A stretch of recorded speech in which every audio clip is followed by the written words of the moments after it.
Gosh, when Gurpreet and Abby turned up in my office to first suggest this to me, I was expecting me and 30 other Star Wars geeks sitting in a seminar room.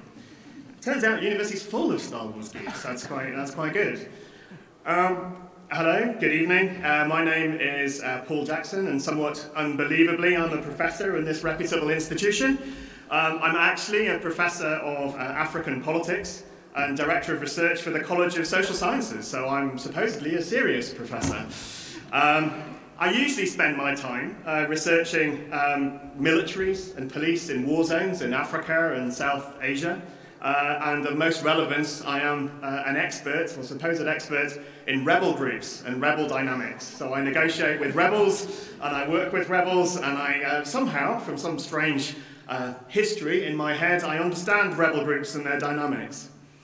So this event is part of the ESRC Festival of Social Science, and is one of many events throughout the week.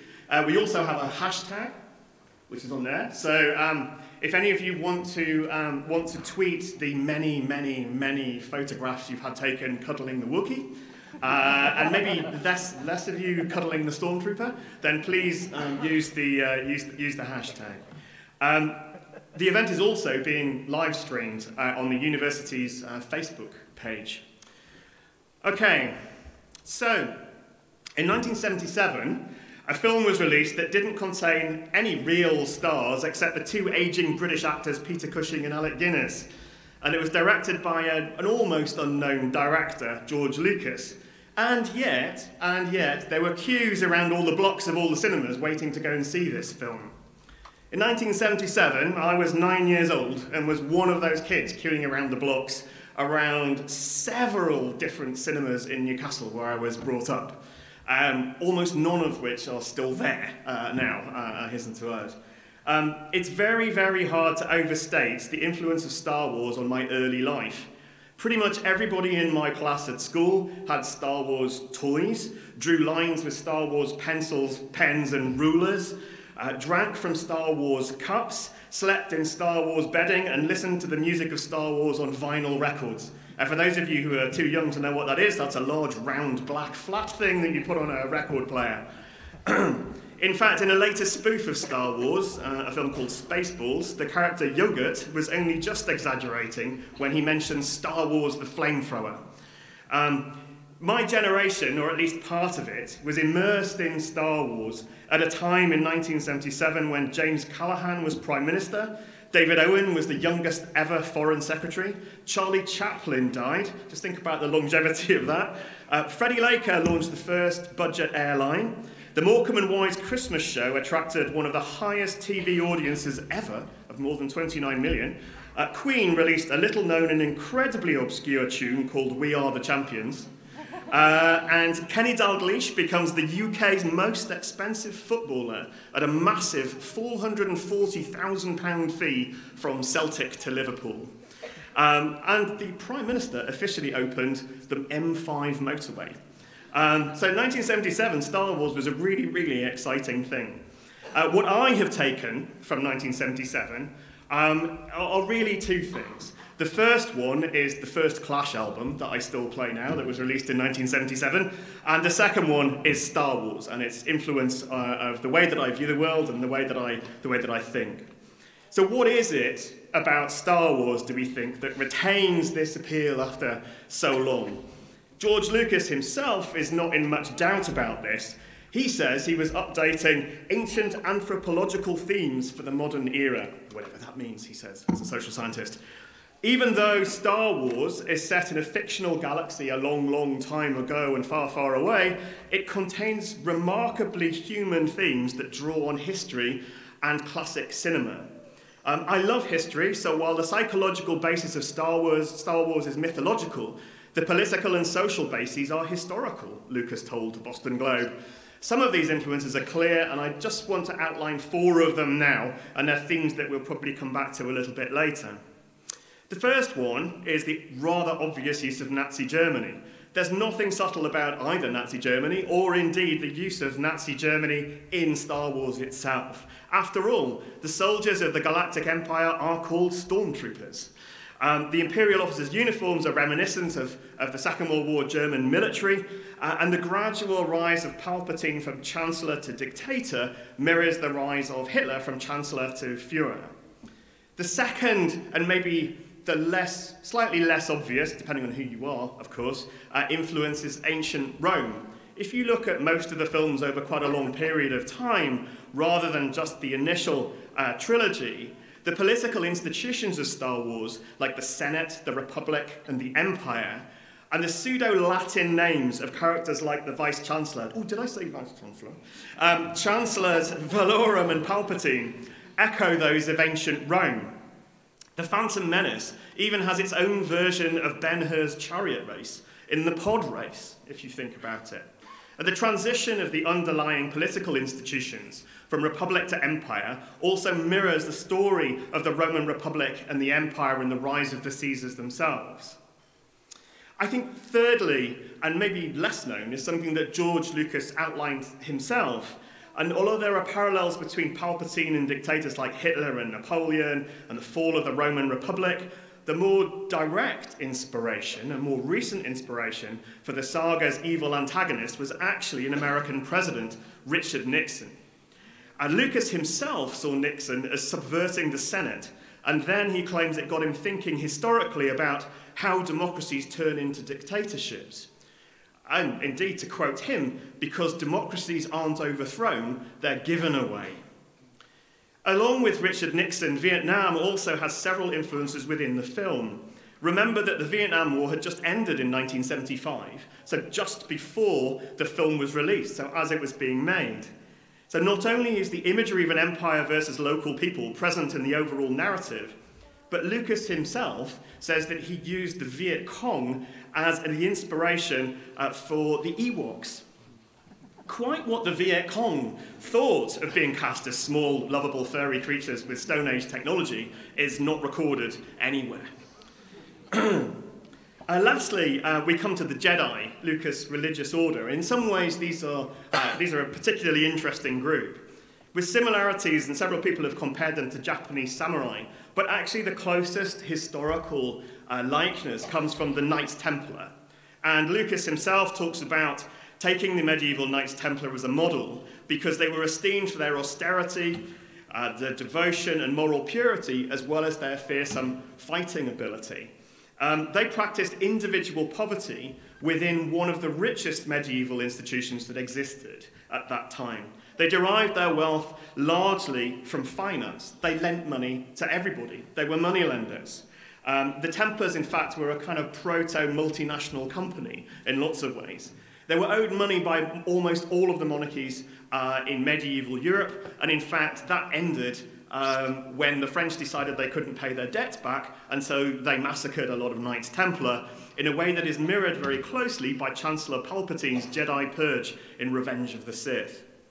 So there's perhaps much more to Star Wars than meets the eye. Maybe it is something for a serious academic to spend time studying, and clearly I've spent far too much time thinking about Star Wars. I'm the first one to admit it.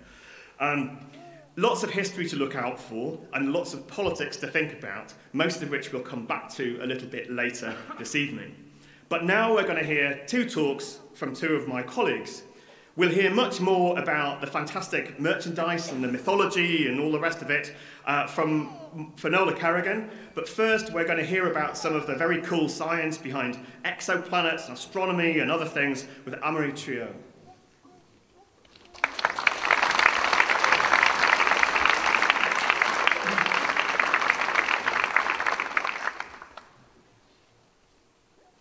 Well, I'll first start by saying that it's incredible, I think, as an astronomer to be part of a social science festival.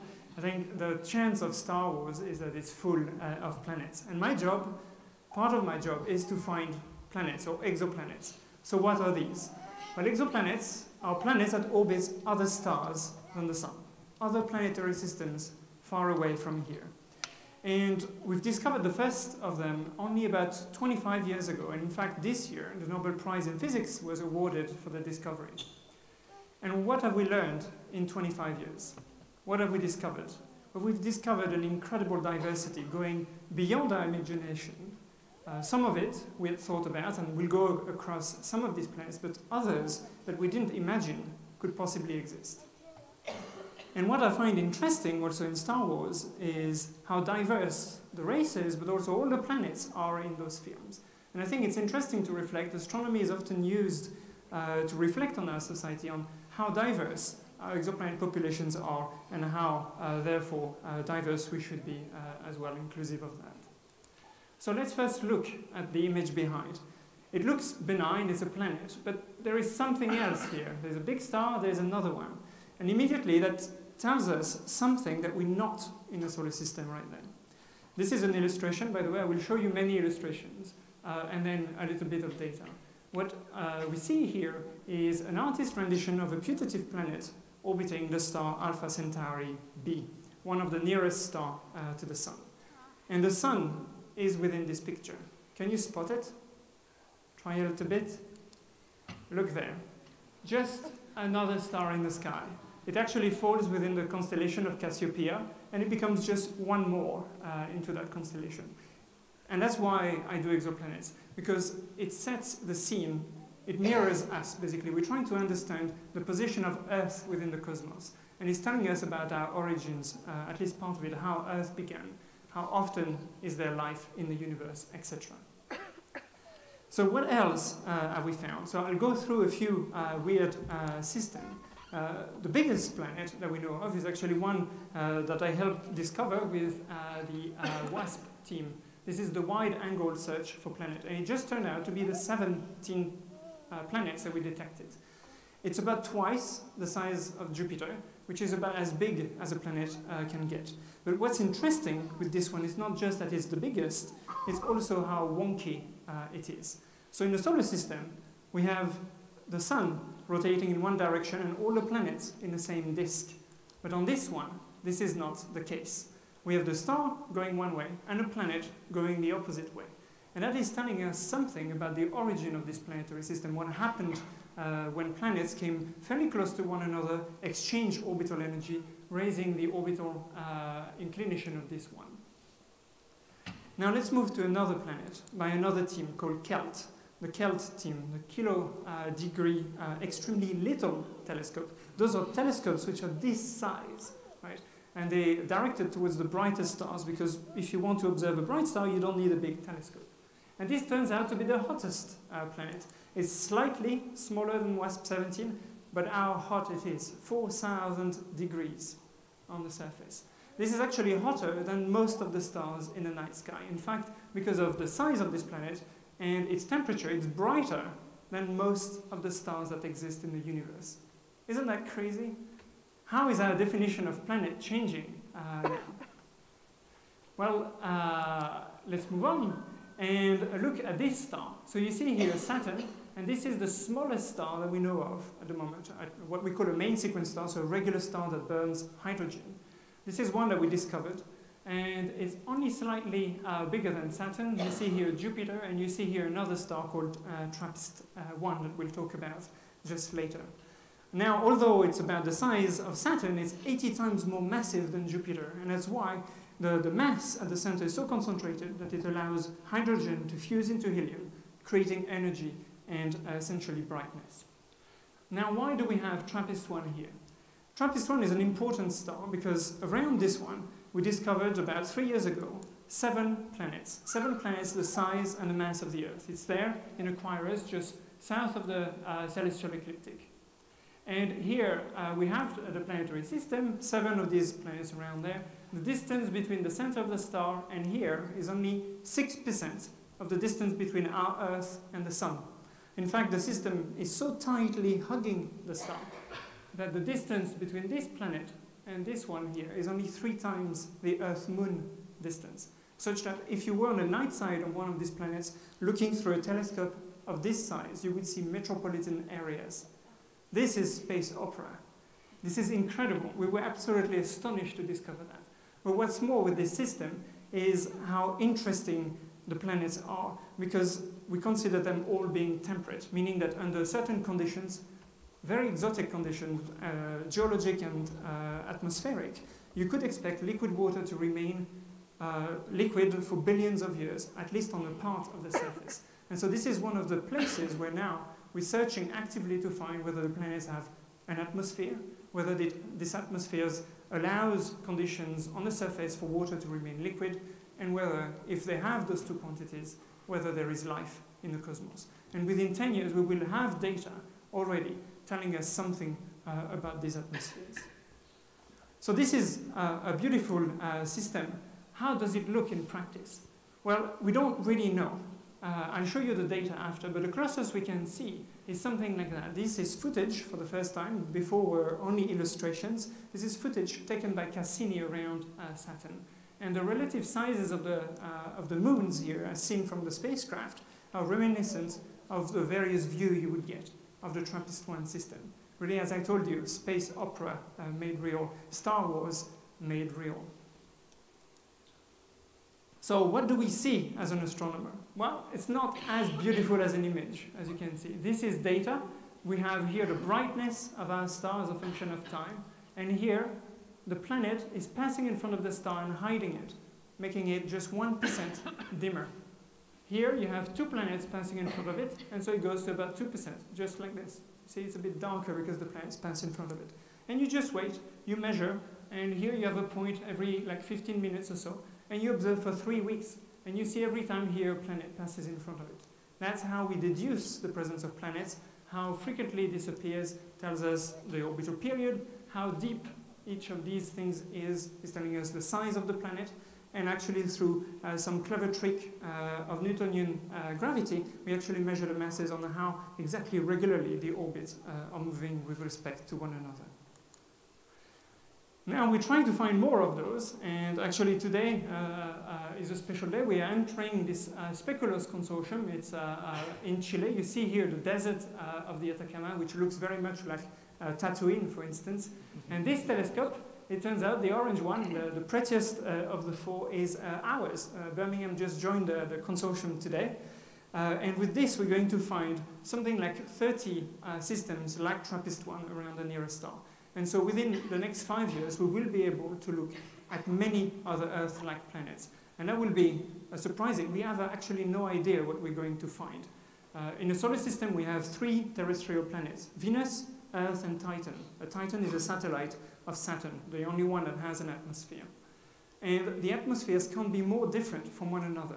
With 30 new Earths at our disposal, we have absolutely no idea what we will be finding, whether it be 30 different kinds, or whether they'll find each a niche like Venuses and Earths and Titans, etc. So I told you about diversity. Well, here is basically a summary of the results of the Kepler spacecraft. This was launched by NASA. It shows you many of the systems that we've discovered. You see here the solar system, and see that the systems that we have are mostly different. About 2/3 of stars, like the Sun, have a system that is very different. They have planets more massive than the Earth within the orbit of Mercury. Something very, very odd indeed. And yet, there is one part here of that diversity that is not shown. Where is Tatooine? Right? Could you have a star, or rather a planet, with 2 suns? Well, indeed, you can. And this is, again, an artist's rendition of it, but we're now in Birmingham searching for this kind of objects. Kepler 16a/bb, that's the 16th planet found by the Kepler spacecraft. A is for the primary star, B is for the slightly smaller star, and B is for the planet. And this orbits 2 stars at once. And here in Birmingham now, we're supported to actually find these planets, and we're on a good way to detect a handful of them at the moment. So stay tuned. You'll hear more about that soon. Before I finish, I can't but show one side of Star Wars. I think you all know about this.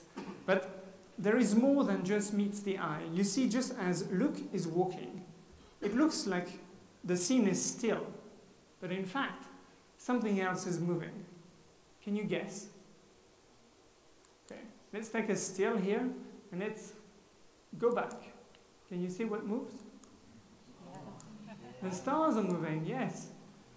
So, we can determine how fast the rotation of the planet is.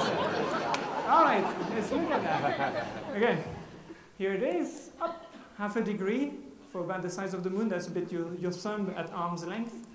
Then if we move it, oh yeah, they have moved. So if you make a couple of assumptions and then a little bit of mathematics, one day, isn't that incredible? But, there is more that you can do. Let's look at that. Up. Okay, let's see where the camera is. Okay, we have the height of Luke. Do you know how high Luke is? No, we'll find out. Here is the size. So if we imagine that this star is a bit like the sun, we want to know what is this one. Okay? And so there are a couple of things that we know about second binary planets. You put a little bit of geometry, a couple of equations, blah, blah, blah. And then you essentially estimate the distance of the camera where George Lucas is from Luke, the size of Luke, 165, these are your data, and then you want to find this, the radius of the star. And it turns out that it's about 80% of the size of the sun. And so I'll finish here and tell you that exoplanets give us the diversity of Star Wars.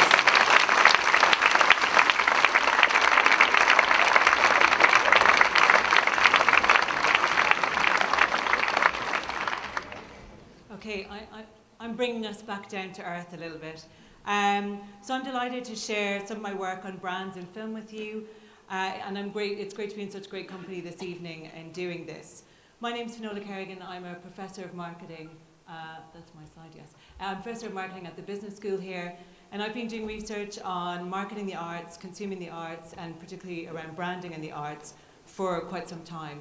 And I want to share some of my research on that with you tonight and apply it to the case of Star Wars.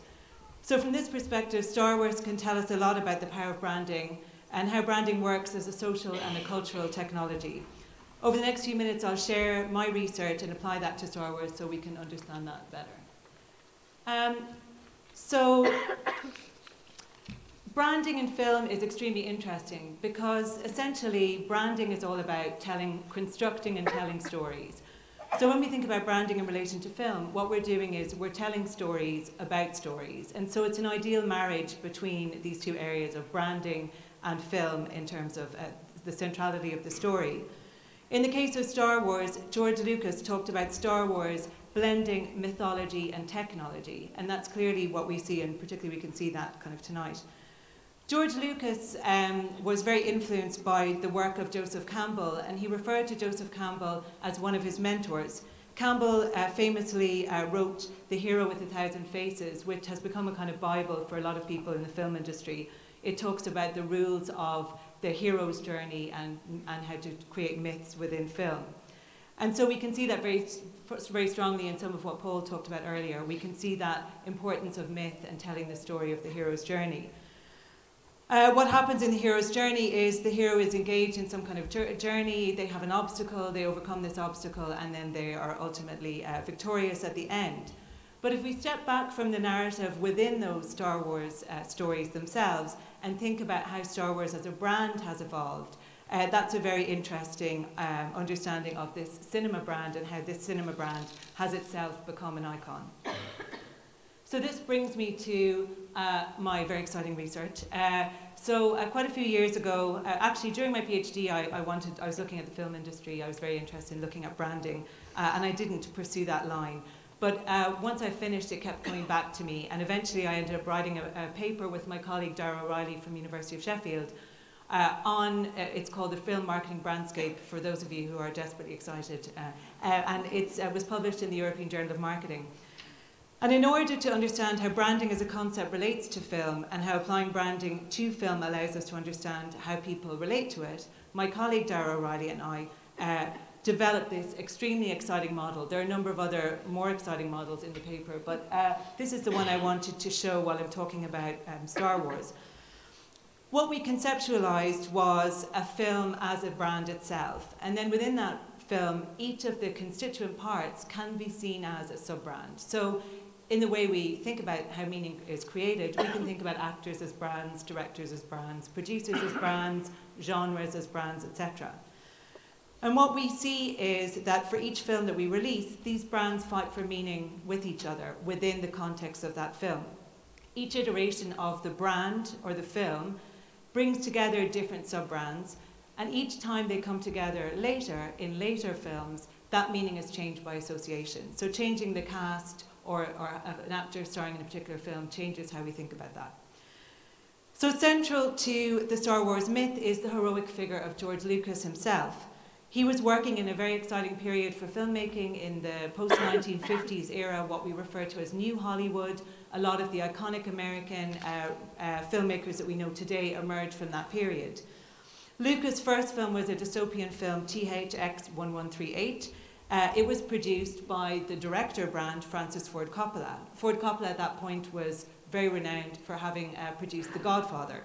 Despite this, nobody cared about THX 1138. Nobody wanted to see it. People who saw it weren't that keen, and the critics didn't like it. But during that period, Lucas had the idea for Star Wars. Because the first film went nowhere, nobody cared about his Star Wars idea, and he went on to make American Graffiti. American Graffiti was an extremely successful film. It was very critically acclaimed, it was commercially successful, and it was nominated for a lot of awards. So that meant that people were more interested in making films with Lucas from that point onwards. So at that point, Lucas was able to get funding from Universal Pictures to make Star Wars. He directed Star Wars, and it was produced by his producing partner on his earlier films, whose name I always forget. I've written it down here. Oh yes, Gary Kurtz. And they went on to make Star Wars. Nobody expected, as we've heard, nobody expected Star Wars to be that successful. But it got really, really high levels of audience satisfaction. It was critically acclaimed. It was nominated for 10 Oscars and went on to win 7. So that was phenomenally successful.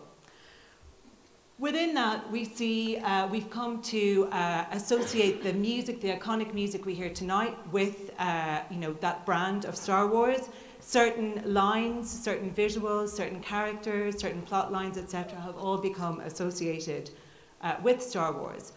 But as it evolved itself, it was influenced by external brands. For example, Lucas then went on to create the Indiana Jones franchise. Harrison Ford, the actor brand, went on to make that with him. And when he came back to making Star Wars, his ideas about how Star Wars would evolve had changed such that his producing partner decided to part company with him. So what we see is as a film that it itself became very successful, but that didn't result in commercial success for Lucas from that film. What won it for them was controlling the rights to the franchise, to the merchandise. So nobody expected this film to be successful, so when Universal took the rights to the film, which meant that they would get all the profit, they agreed that Lucas could have any any merchandising rights he wanted. And they quickly went into production with a small company in Chicago with a line of figurines, lightsabers, and so on. And nobody expected the popularity that would come from that. It was as a result of the amount of money that they earned from the merchandise that they were able to go on and make the future films. So that was a really important element. And so what we see in Star Wars, rather than placed brands coming from outside into create a realness within that context, the Star Wars brands themselves have become placed brands in other story worlds. So for example, Lego, many of Lego series require Star Wars figurines and so on. So we fast forward, and what we see is as the franchise got very popular, it was then bought by Walt Disney. So this was a real shift within the Star Wars enterprise, and what we see that Lucas eventually bowed out of that. So the Lucas brand moved aside, and the Disney brand came to the fore. New film brands like J.J. Abrams, Kathleen Kennedy, and so on became associated with this franchise, and it has evolved and changed as a result of that. So what we see from looking at Star Wars as a brand is that brands are social and cultural manifestations rather than some kind of cognitive entity. Brand meaning shifts and changes over time. We relate to brands as consumers, and consumers are co-creators of these brand meanings and experiences. Even us sitting here tonight, hearing the music, hearing different perspectives, changes our relationship with that particular Star Wars brand. The association of Disney changed our understanding of it, and so on. And so they're moving and ever-evolving technologies. Consumers are responsible for its success, so the fact that they align themselves so closely with this, related to it very heavily, that's why this franchise has continued. And what we see are brand meanings are created through mass social interaction. So brands mean nothing unless people come out and engage with them. So we see tonight it has mass social engagement. We see with people dressing up for the premieres of the films. We see with conventions and so on. And that's why mass interaction around the Star Wars brand means that the Empire will be back. Thank you.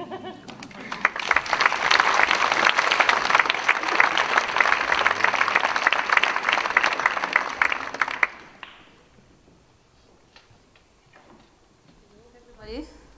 So now I am a scientist, as you can imagine. Well, that's why I'm here. No? Apparently, I'm not supposed to be here. I'll be back later.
Me again.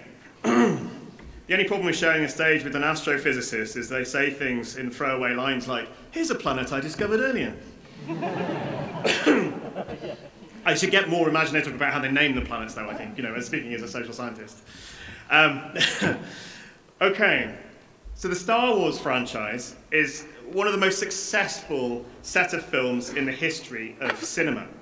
It deals a lot with complex issues, including, as we've heard, a hero's journey, good versus evil, tolerance versus oppression. But one of the most fundamental elements of it is politics. But then again, I would say that I'm a politics professor. And at its core is really a tension between states, empires, and people. The original trilogy concerned itself really with the hero story, and politics was kind of in the background, presenting the Rebel Alliance versus the Empire as a simple good versus evil battle.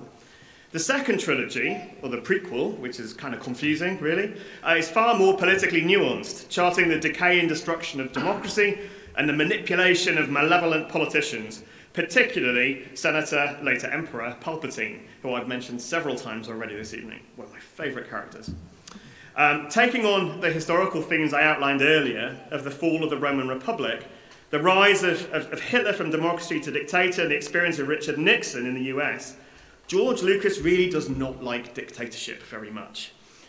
Echoing George Lucas' earlier comment about democracy being handed over rather than being overthrown, Padme Amidala notes, "So this is how liberty dies, with thunderous applause." I really am Star Wars geek. In fact, this says a lot about Lucas' mistrust of democracy itself. In fact, when politicians appear in Star Wars, they are invariably venal and self-interested, particularly when it comes to power. If Star Wars is not really in favour of dictatorship, neither is it unequivocally in favour of democratic governance either. To the extent that the economy of the whole Star Wars universe is not regulated by politicians at all because they're far too corrupt. Lucas, in his universe, relies on the Jedi Knights to do that because they are supposedly incorruptible. This is one of the things that Star Wars has in common with the other two of the three highest value film franchises of all time, the Marvel franchise and the Lord of the Rings. Ordinary people are powerless, politicians are corrupt, and people need to be told what to do, just by the right people, not the wrong ones. In this way, we have a Return of the King in Tolkien, the power of a race of superhumans in Marvel Universe, and the Jedi and aristocracy in Star Wars. Think about it.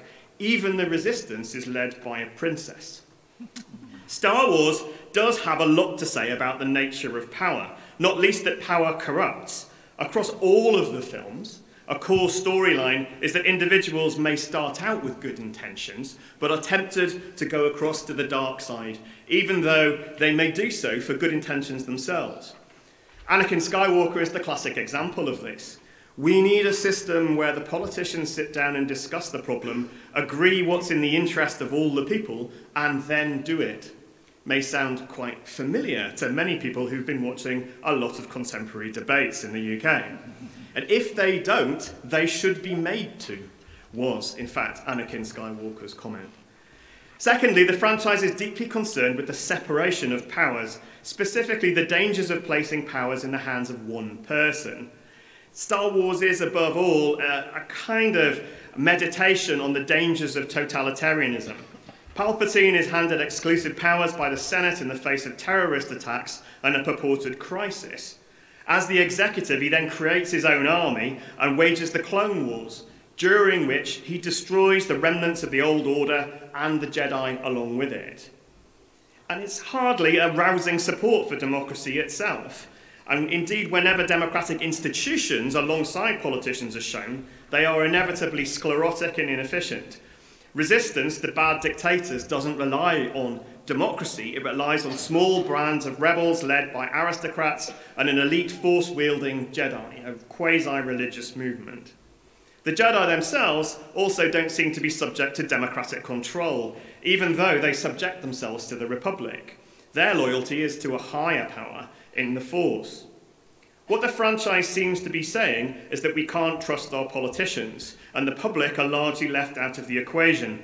Institutions don't really matter, and the real solution is to replace the bad people in power with the good guys because democracy is dysfunctional. It's a happy view of Star Wars for you. A bleak view of the nature of democracy, perhaps, but one that raises the possibility that good people are actually out there and can do things. And the public, more broadly, and as individuals, has a role in being vigilant and in holding their representatives to account, with or without the fools. This second section of the evening again brings together science and social science. So in a few minutes, Scott Lucas will explore some of the more political themes that I've started to talk about, but in the meantime, for the second time this evening, we welcome Luisa to the stage to blind you all with science. That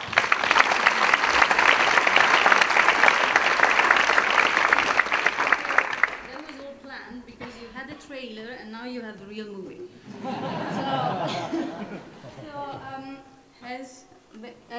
I am a biologist, so we go from the stars to something very, very small, but I hope equally entertaining.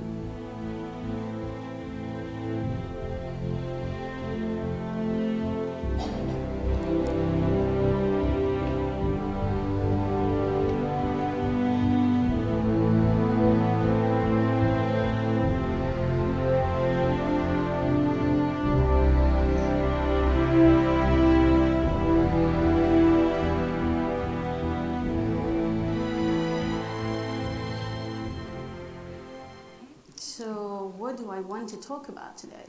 I would like to talk to you about what it means to be frozen in time and waking up after a long time, as Han Solo did in Empire Strikes Back. So we all know this is sci-fi, and at least where we are now, humans cannot be frozen in time, right? But what if I tell you that there is something in nature that can do that? Nature is ahead of us. And there are many species that can fall asleep and wake up much later. One example is seeds from plants. But I would like to talk tonight about a special species. This small creature, it's a small crustacean. When it sleeps, looks like this. A small egg, black. When it wakes up, it looks like this. And I have some here in real life. And there is my scientific assistant that I hired for the night, and I will pay in cookies and candies. Please stand up. He has many more for you to see after the event if you would like to see them in real life. So what is so special about this animal? I've talked about sleeping and sleeping for a long time. Can anybody guess how long this animal can sleep? Give it a go. Yeah? Sorry? 10 years. No way. A millennia. Our oldest animal in the lab is 700 years old. And we have regularly awoken animals from the pre-Victorian age, 100 years ago, 50 years ago. So this is pretty special. And where do we find them? You think they can be somewhere in space? Actually, no, you find them everywhere. You have seen them if you paid attention. They are present everywhere across the globe, in every possible lake and pond you have come across. And they are present in very polluted ones and very clean ones because they have a very special attitude to evolve in response to environmental change. And what makes them so special? They are very small, and you think, okay, they don't mean much.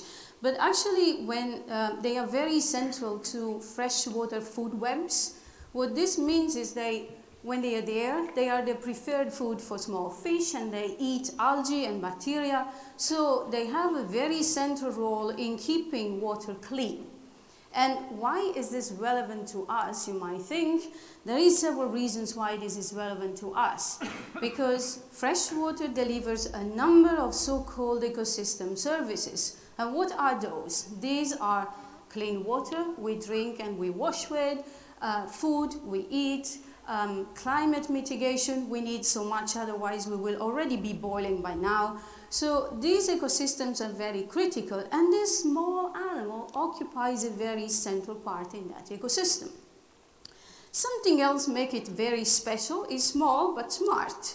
So what happens if the environmental conditions are favorable, and so there is enough food, enough light, enough at the right temperature, so every mummy decides that if she is well off in that environment, so she better clones herself. And so every 3 days she produces 20 or more copies of herself, thinking that if she's doing well in that environment, identical genetic copies of herself will do equally well.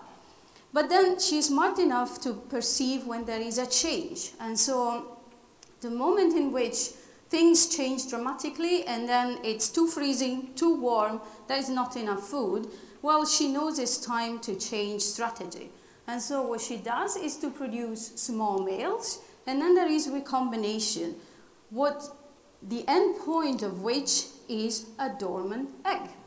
So what happened to this dormant egg is genetically diverse from mom and dad, like every children in this room. And then the other thing is it's protected by the environment by a case, which is very resistant to the environment and so allows this dormant egg to survive for a very long time. As I told you, as long as a millennia.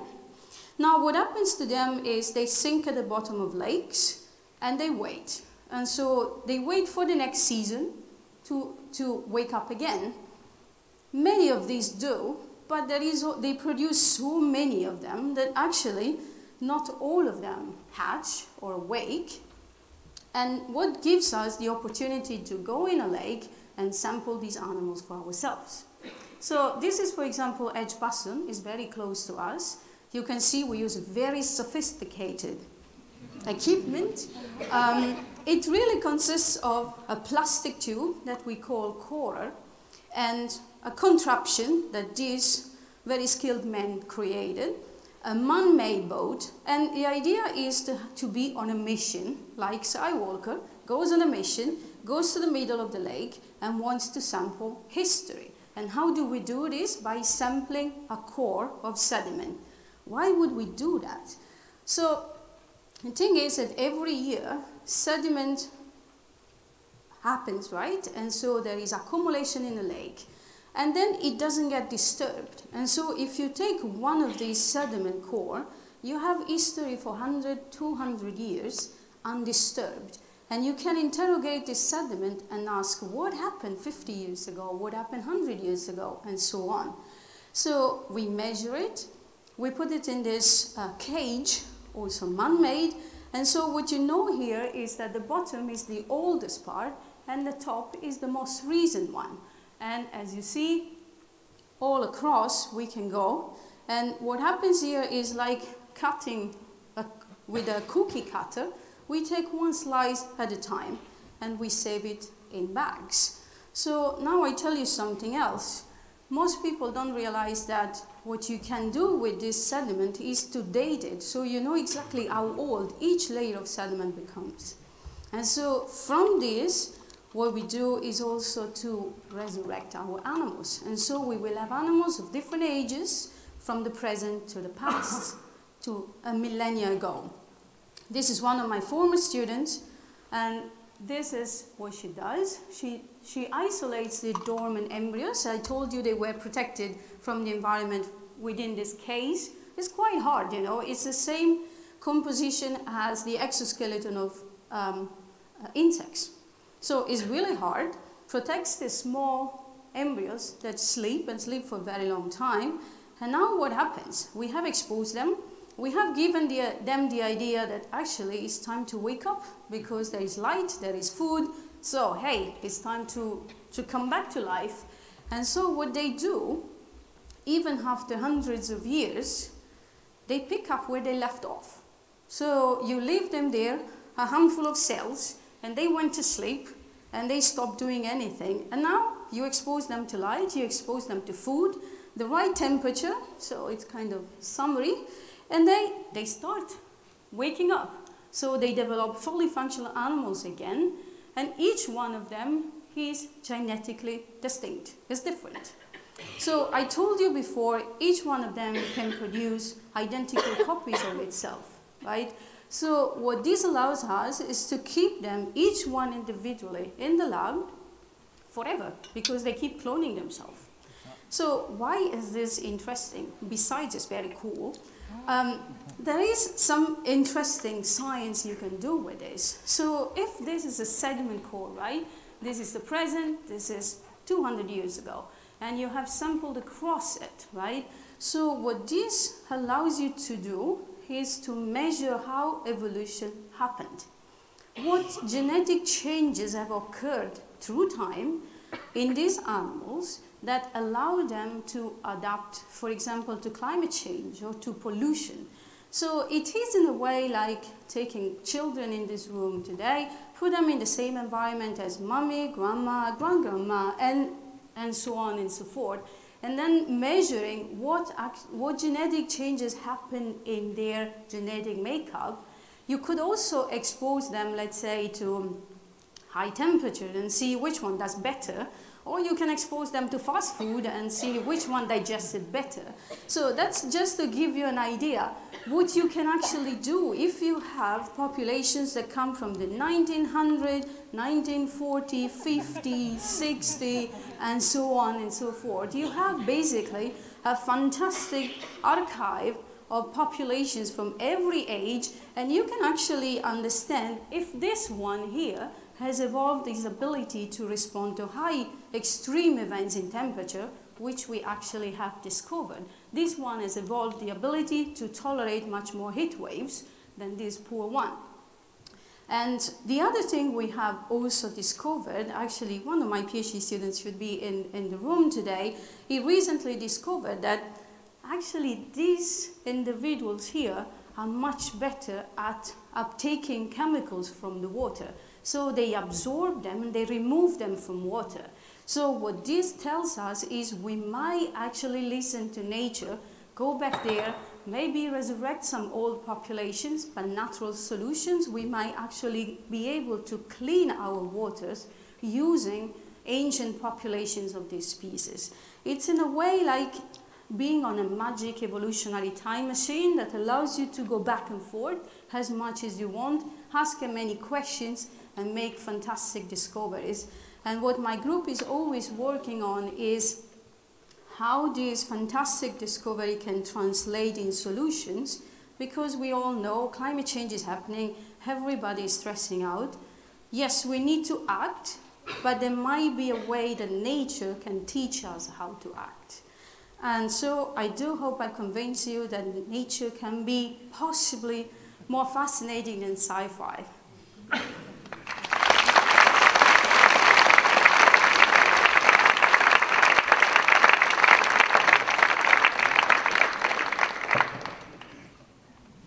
Hey everybody.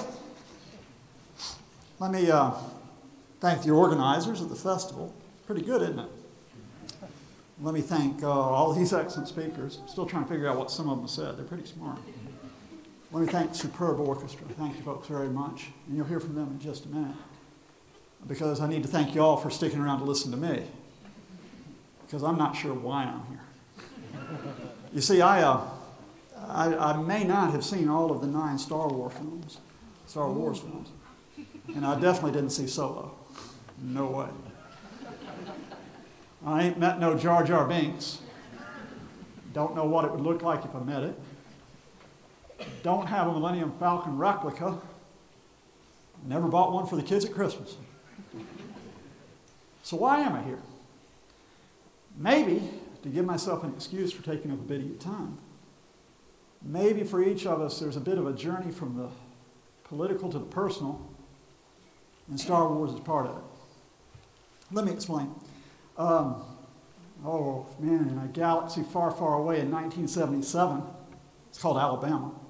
You know, I'm 14 years old, I want to be a journalist. And my friend, Father Mike, he's a vicar now, he said, let's go see this Star Wars film. So I don't care about no rocket ship films. We're from Huntsville, where they make rockets. I don't want to see no more about the moon. I grew up with all that being foisted on us as we're kids. So let's go see it. And I watch this film, and I come back and I go, that's one of the most political films I have ever seen in my 14 years on this planet. I still hold to that. You see, back in 1977, it's not a very good time to be in America. No Make America Great Again stuff going on. We've come out of Vietnam, which at best is a stalemate. In fact, we lost it. We've come out of Watergate, losing a president who resigned before he could become impeached. Where are we 42 years later? Huh? We've got an economy which has got both inflation and unemployment rising, stagflation. And the fact of the matter is that even if George Lucas didn't mean to do it when he was playing with all those miniatures, what had come out and what tapped into American political culture was we could still be number one. You go to any American sporting event, still now, 2019, 1977, you'll hear that chant, we're number one. We weren't sure about it. 1977 wasn't looking like it. But yet here was this story of Luke Skywalker, this innocent, naive young man who finally finding the right tutor, that Obi-Wan fella, and that princess lady, and whatever those droids were meant to be. Oh yeah, and Han and Chewbacca, I'll get to them in a minute. He's the guy at the end who destroys the Death Star. You know, Luke was us. Luke was Americans. Because we aren't bad people. We weren't bad in Vietnam. We weren't bad in Watergate. There were people that were bad above us. We were just innocent. We just wanted to be number one again. And by God, we were. Because y'all remember the film that actually won the Best Picture in 1977? Anybody want to shout it out? No, it wasn't. No, it wasn't. Because as great an actor as Alec Guinness is, America's greatest living actor is, of course, Sylvester Stallone. We all know that. And the Oscar for Best Picture in 1977 went to Rocky I, about a naive, innocent boxer who just said, I can win this. Like they always said, you can't win it, you can't win it, you can't beat this 8-foot-tall champion of the world. And he did. We could win. You know, that's a pretty powerful little message. Now, I used to tell this to Father Mike, not only in the 1970s, but through the 1980s. He said, shut up.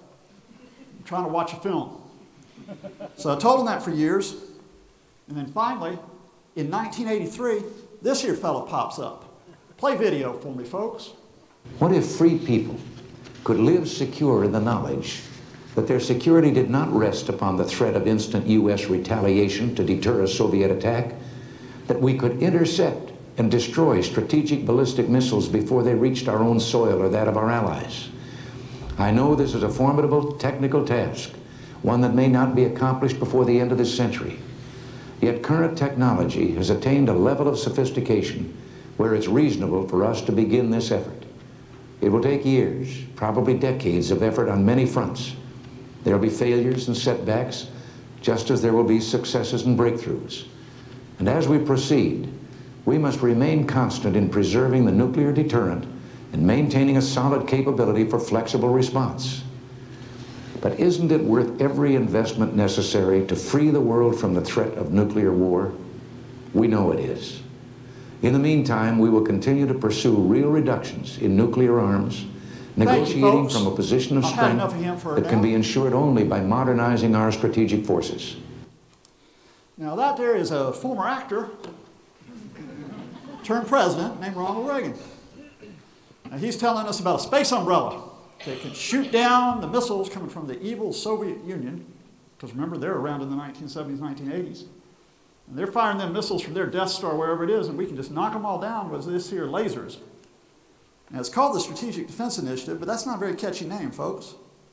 So what do you call it? Star Wars. They're still working on it today, 36 years later. And not only is he calling it Star Wars, he's going around saying in a speech here in London, who are we using this Star Wars against? Well, it's the Soviet Union, led by, they keep dying off in the 1980s, about 4 leaders in 4 years, but before that, nice Gorbachev takes over. And he says, this here is an evil empire. Now, where have I heard that before, Father Mike? That Ronald Reagan and his folks take the best of Hollywood, take the best of creating what is not just myth, but creating very, very real politics. Because you see, when George Lucas made the film and so on, he's tapping into ideas of political culture that go further back. Yeah, it's a space opera. It's also a buddy film. It's also, it's also a Western. You got that Han Solo. He's a cowboy. Now, I'm not exactly sure what Chewbacca is, but he's a cowboy sidekick. And then, of course, it's a throwback to the films of the 1950s, science fiction films. You know, the ones that are now late night on your TV when you can't sleep. You know, and Forbidden Planet, for example. Except it's not like the 1950s films, which are all uncertainty about this Earth, about the environment. Yeah, they were concerned about it even then, like The Day the Earth Stood Still or War of the Worlds. This is a simple us versus the invaders. Because in the 1950s, we're scrapping with the communists, like we are in the 1970s and like we are in the 1980s. Because people come up to me and they say, well, what about those prequels? What do they mean politically? And I say, I don't know who Jar Jar Binks is. Because the films didn't fit the culture anymore. Paul Jackson, he gave a good talk about questioning democracy. But the fact is, we're coming out of the 1990s in America, and it's like, well, the Cold War isn't there. Our framework for us versus them, good versus evil, is gone. We got that Bill Clinton fellow in president. He is president. He's kind of dividing opinion. But people in America, even in the 90s, are uncertain about drugs and people taking over the streets. And when they talk about people taking over the streets, they mean people of a certain background or a certain color. They're worried. What did we win in the Cold War? And then 9/11 happens. Star Wars can't give us the answers. Anakin can't give us the answers. Your emperor, Palestine, Philistine, whoever he is, can't give us the answers. Star Wars drifts while America is drifting in a very, very uncertain direction. A direction after 9/11 where if you're talking not really about Star Wars, but you're talking about one of my favorite films, The Dark Knight. Don't give away no spoilers. It doesn't necessarily end on an upbeat, we win. So what about Star Wars now? Where can we pull it all back together politically? You know, so in 2015, they bring out the third part of this, and I've got an empowered woman character. She's a woman Jedi. And I'm thinking, okay, I can tap into that. The idea of diversity, the idea that we are all there to rise up. A diversity, however, which takes on the questions about Me Too and what does Me Too mean. I've got the Afro-Caribbean character when we're talking about diversity and an African-American. Holy smokes, in my lifetime as President of the United States. All right, that's an easy reach in terms of what they're doing and what they're going, but very, very quickly, it wasn't a force that was necessarily awakening in America that led us in that nice way, where we were number one, where we were exceptional. Because there's a fella who says, I'm exceptional. He says it with bigger words than I do. He says, make America great again. America's been terrible. And the fact is, he taps into the fact that what Star Wars can't give us in the renewal, what it couldn't give a lot of people is that there were a lot of scared people, there were a lot of frightened people, there were a lot of people who didn't know exactly who the enemy was, but they still thought there's an enemy there. About our jobs, about our schools, about our streets. And when someone comes up and says, make America great again, it wasn't the Star Wars folks, it was that fella. And here we are in 2019. You know, because Star Wars was always part of the American exceptional. Now I know it's a global success, a huge franchise, and be called up on it, but hey, I have to speak where I come from. And it was always part of the fact that we were privileged, we were different, we were number one, we led the world, we were the city on a hill. We were Alderaan, or we could be Alderaan, renewed. But you know what? In 2019, nobody's quite sure what the American exceptional is. And Star Wars isn't going to fill that void. So where do we go? Where do I go? Well, if you remember, I said you got to get from the political to the personal. And what I was thinking about when I went back and looked at the very first Star Wars again is, I was thinking about loss and betrayal. Y'all remember the scene where Obi-Wan's explaining the Force to Luke? But you remember how that scene kicks off? Is that Luke comes in and says, "How did my father die?" That's upbeat. And Obi-Wan has to explain that he had a brilliant pupil, Darth Vader, who went to the dark side of the Force. And y'all are good enough Star Wars aficionados to realize who Darth Vader turns out to be. Loss and betrayal. In Star Wars, as well as in each of our lives, there will be betrayal. There may be those who are friends or colleagues who may betray you, who may turn against you. Now, they may not do it because they are evil or have bad intentions. They may do it because they say, well, in Star Wars, it's just following orders. Or it's the easy way out. They may do it even as they chat to you and keep smiling with you. They may turn. So what do you do when you have loss and betrayal? Well, fortunately, that same scene is the scene that Obi-Wan introduces as the Force. And the Force can be what embodies that which is good, that which is decent, that which is what we strive for, even when there is loss and betrayal. That you do not give up what you are pursuing. What's the title of that first Star Wars film? A New Hope. And now it gets personal. Obi-Wan's dead, folks. So's Han. So's Leia. The way forward is never an easy one. But you keep faith in yourself. And if you keep faith in yourself, there will be those who will fight for what is good and decent alongside you in whatever you're trying to pursue. Keep faith, because may the Force be in each and every one of you. And in these uncertain, sometimes precarious times, challenging times, may the Force be in all of us. Thank you all so much for listening.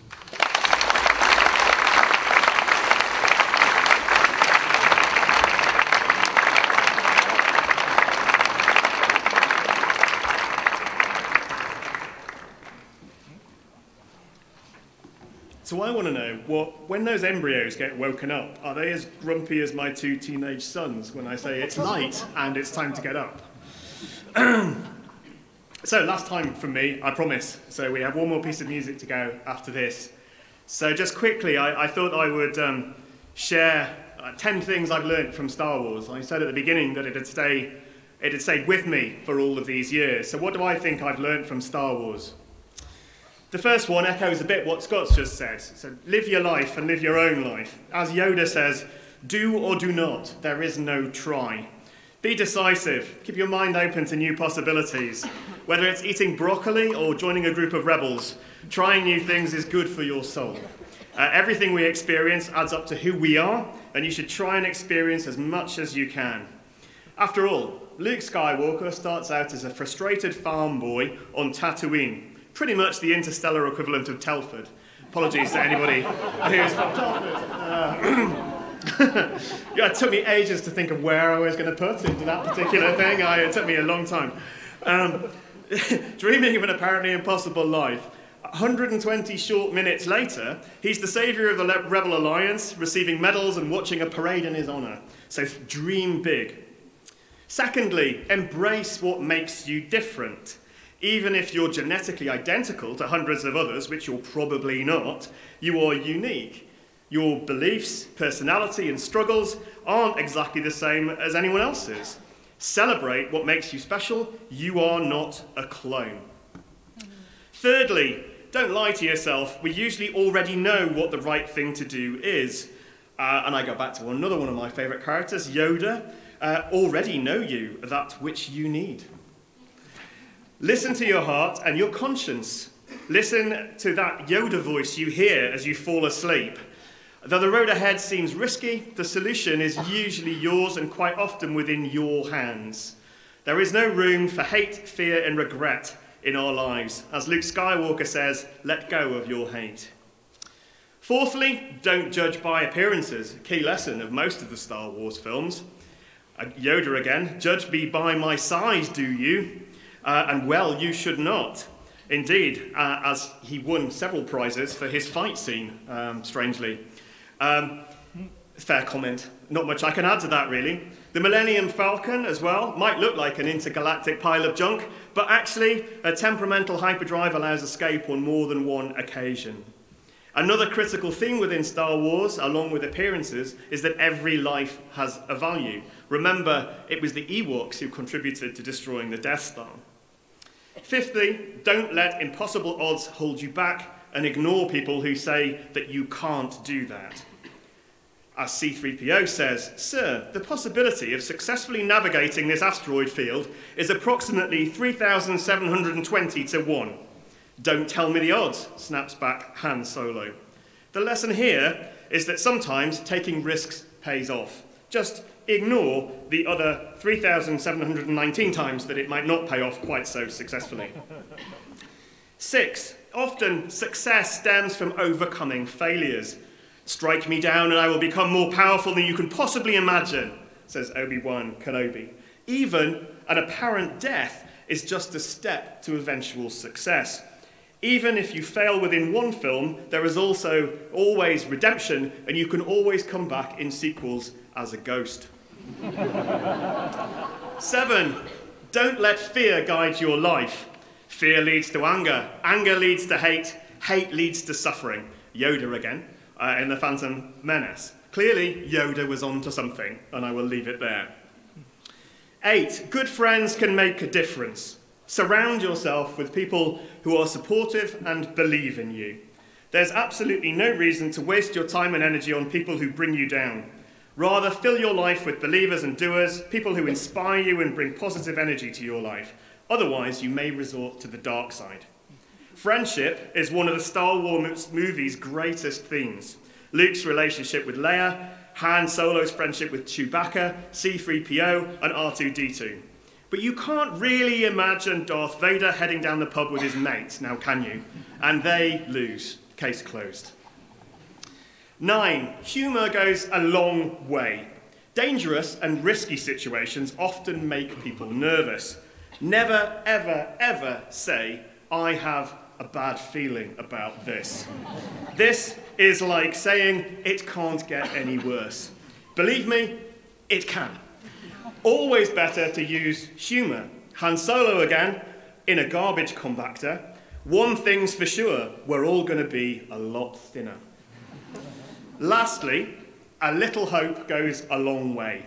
In some ways, hope is what a lot of the Star Wars original trilogy, subsequent trilogies, subsequent films are about. Victory against hopeless odds, or seemingly hopeless odds. Hope as something inclusive, hope as something contagious. If you remain optimistic, you can share your hope with others, and hopefully you can change the world. Finally, very finally, I wanted to thank all of you for coming, and to remind you that for those of you who like torture, this is available on the university's Facebook page, so you can watch it all again. There is also a feedback form on the way out. There's always a feedback form, I've discovered, in a university. And this will lead us to think about how we might run similar events in the future. Please complete it. It just remains for me to thank, first of all 4 of our speakers, Amaury, Finola, Luisa, and Scott. Thank you very much.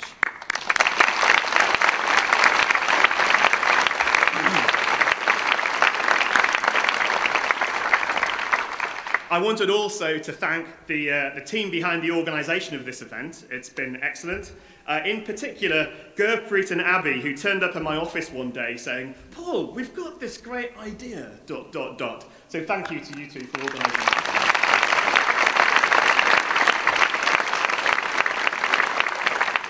And lastly, I wanted to say, and I better make sure I get this right, the University of Birmingham Music Society Brass Band for the excellent music, and they're about to play us out, so thank you very much.